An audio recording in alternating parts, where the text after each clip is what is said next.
ఓం శ్రీ సాయినాథాయ నమః. ఓం శ్రీ సాయి సచరిత్రము 7వ అధ్యాయము.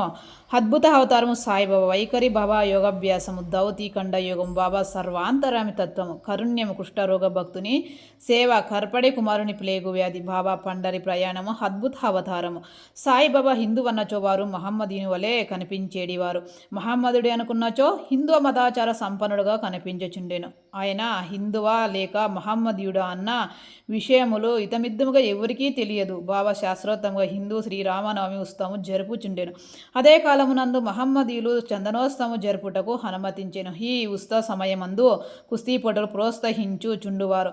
గెలిచిన వారికి మంచి బహుమతులు ఇచ్చేడివారు. గోకులాష్టమి నాడు గోపాలరావోత్సవం జరిపించుచుండిరి.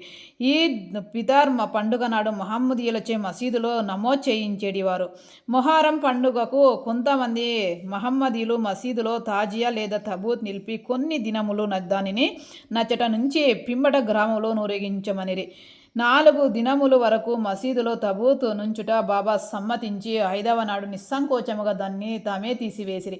వారు మహమ్మదీయులన్నచో హిందువుల వలె వారికి చెవులు కుట్టబడి ఉండెను. వారు హిందువులన్నచో సునూతిని ప్రోత్సహించేడివారు.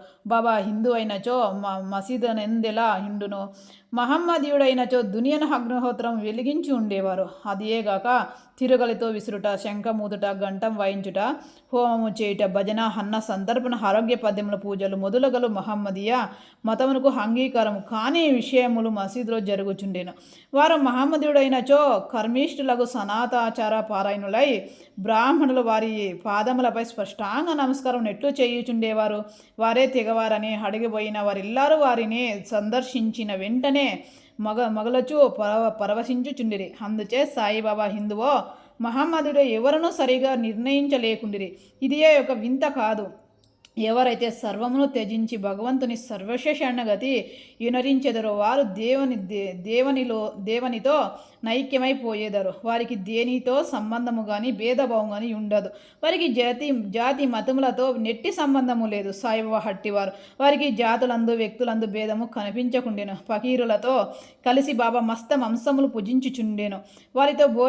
వారి భోజన పల్లెములో కుక్కలు మూతి పెట్టినాను సుగుణవారు కారు. శ్రీ సాయి అవతారము విశిష్టమైనది, అద్భుతమైనది. నా పూర్వ సుకృతముచే వారి పాదముల చెంత కూర్చొని భాగ్యము లభించినది. వారి సాంగత్యము లభించడం నాకు అదృష్టము. వారి సన్నదిలో నాకు కలిగిన ఆనందోల్లాసము చెప్పనలవి కానివి. సాయిబాబా నిజముగా శుద్ధానంద చైతన్యమూర్తులు. నేను వారి గొప్పతనం విశిష్టతను పూర్తిగా వర్ణించలేను. ఎవరు వారి పాదములను నమ్మెదరో వారికి ఆత్మసంధానము కలుగును. సన్యాసులు, సాధకులు, ముమోక్షులు తదితరులు అనేక మంది సాయిబాబా వద్దకు వచ్చేడివారు. బాబా వారితో కలిసి నవ్వుచూ సంభాషించుచూ సంచరించినప్పటికీ వారు నాలకపై హల్లా మలిక్ అను మాట ఎప్పుడూ నాట్యం ఆడుచుండేది. వారికి వాద వివాదములు కానీ చర్చలు కానీ ఇష్టము లేదు. అప్పుడప్పుడు కోపం వచ్చినప్పటికీ వారు ఎల్లప్పుడూ శాంతముగాను సమయముతోనూ నుండేడివారు. ఎల్లప్పుడూ పరిపూర్ణ వేదాంత తత్వమును బోధించుచుండేవారు. ఆఖరి వరకు బాబా ఎవరికీ తెలియలేదు. వారు ప్రభువులు భిక్షులకు ఒకే రీతిగా ఆదరించిరి. అందరి అంతరంగములందు గల రహస్యాలన్నీ బాబా ఎరిగి ఉండేవారు. బాబా ఆ రహస్యములను వెలబుచ్చగానే అందరూ ఐశ్వర్యమగ్నులగుచుండిరి. వారు సర్వజ్ఞులు అయినప్పటికీ ఏమీయూ తెలియనవని నటించుచుండిరి. సన్మానములతో వారికి ఏమాత్రము ఇష్టం లేదు. సాయిబాబా నైజ్యం అట్టిది. మానవ దేహముతో సంచరించినప్పటికీ వారి చర్యలు బట్టి చూసి వారు సాక్షాత్ భగవంతుడనే చెప్పవలెను. వారి చూసిన వారందరూ వారు సిడిలో వెలిసిన భగవంతుడనియే అనుకొనుచుండిరి. వట్టి మూర్ఖుడైన నేను బాబా మహిమను ఎట్లు వర్ణించగలను? ఓం శ్రీ సాయినాథార్పణమస్తు. శుభమభవతు. ధన్యవాదములు.